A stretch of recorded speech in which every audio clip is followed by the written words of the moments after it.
Money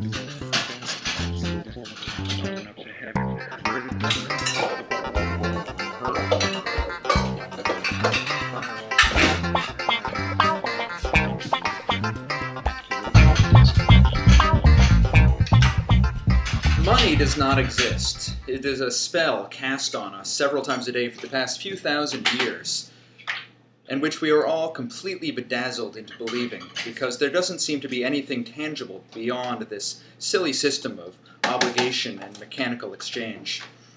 But my 3-year-old daughter Aurora doesn't know about the system yet. She has no idea what money is supposed to be, and she seems more enthusiastic about day-to-day life than most grown-ups. If she wants something to happen, she has to do it herself, and that's not easy because shoes are still mysterious things to her, or she has to work with someone to make it happen. Prior to the great shamans of Sumerian industry teaching us the utilitarian joys of being nickel and dimed, we too were good, thanks, without the anxiety and alienation that money begets. We did it ourselves, or more often with our friends. We had less.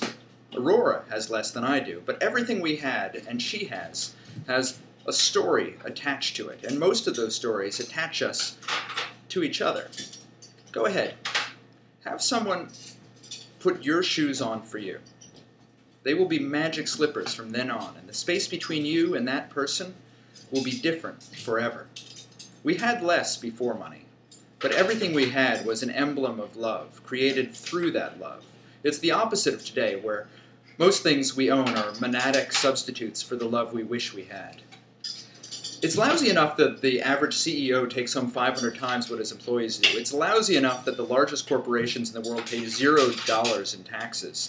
But what's even worse is that we believe in a thing that doesn't really exist, and that this belief divides us from each other and our own selves. Not only do we believe in the ghosts of dead presidents, but we believe in the manufactured scarcity of resources that animate them.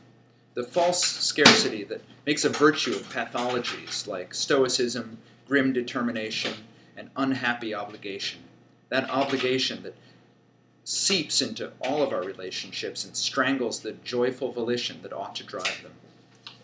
Obligation is good when you need impetus to act against your heart, like Lieutenant Pike at UC Davis, who was joking around with students 2 minutes before his obligation compelled him to be this week's avatar of brutality. Even Mayor Bloomberg, in his glorious 79th Street drum-encircled mansion, doesn't want to be a douchebag, but the obligations of his position force him further and further into isolation, not just from the people he would like to be close with, but from his own heart.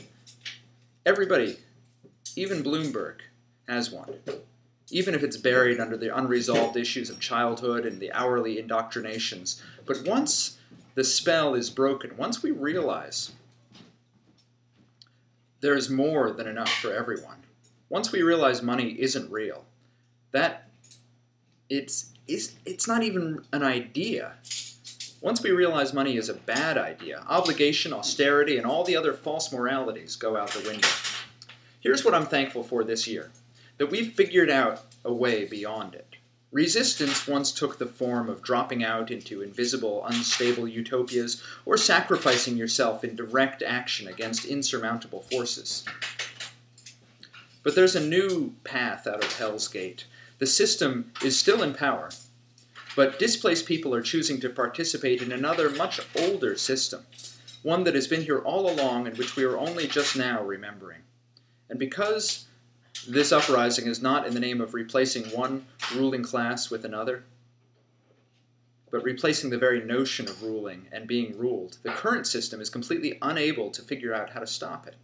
The new system is an ancient system, as old as Eros and Logos themselves, and in complete alignment with those impulses, the fundamental spirit of what makes us human. The uprising cannot be stopped because beyond obligation and protocol, this is what we want. It's the fulfillment of what we were designed to be.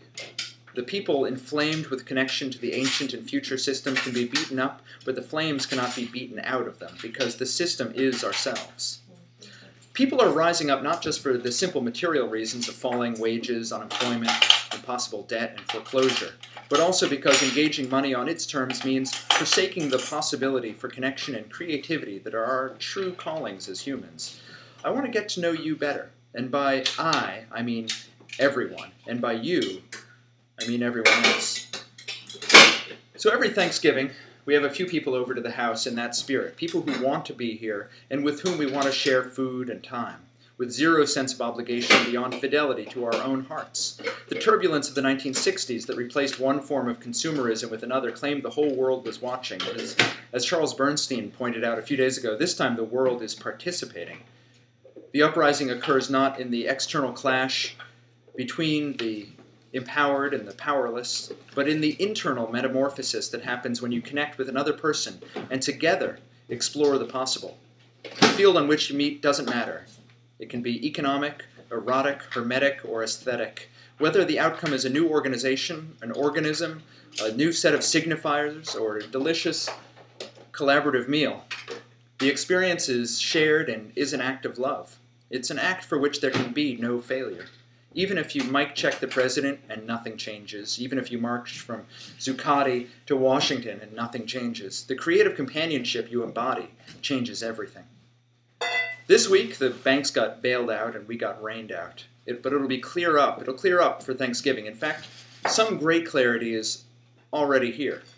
And for the actual weather, let's throw it over to Tracy and the Riz at Thanksgiving Command over here. They're both pretending to prep for the feast tomorrow, but they're actually writing poems of resistance and insurrection. Tracy, the Riz, why don't you come up here and tell us what the space between us and above us holds in store this weekend in the exciting world of the future. Thanksgiving, clear, high, 52 degrees Fahrenheit, low 40. Friday, clear, 56 and 45 degrees Fahrenheit. Saturday, partly cloudy, 59, low 45. Sunday, scattered showers, rain, 58 and low 50. So it's going to be a nice weekend. Yeah. So one thing, though, we do need to remember is to set your clocks back this weekend. You guys can get back to fake working. Labor. That's right. I can't help but notice neither of you are barefoot in the kitchen, but we'll work on the details. Remember to set your clocks back this weekend to a time before old Sumeria got all up in our grill. And welcome to the time of the new ancients. And also remember to think warm thoughts about someone you might not want to. Douchebags are trapped in outer douchebagia, slowly dying. This weekend, I'm going to try to welcome somebody like Mike Bloomberg or my mother-in-law into my heart, where if I can make it expansive enough, Don't let her in. if I can make my heart expansive enough, maybe they can relax in there and not be such a little shit all the time. And also remember, money does not exist. It was a weird dream some of us had, and neither does loneliness. Anytime you want to wake up and come outside to play, we'll all be waiting for you out in Liberty Park. That is to say, everywhere. We are all at liberty. We are all at liberty to do and say what we want, with whom we want. So talk to your family about the fact that the resource of shared experience is infinite, and as an infinite resource, dissolves obligation in the warm cauldron of joy. And if they don't get it, they will. That's it for now. Thanks. Peace. Thank you, guys. Thank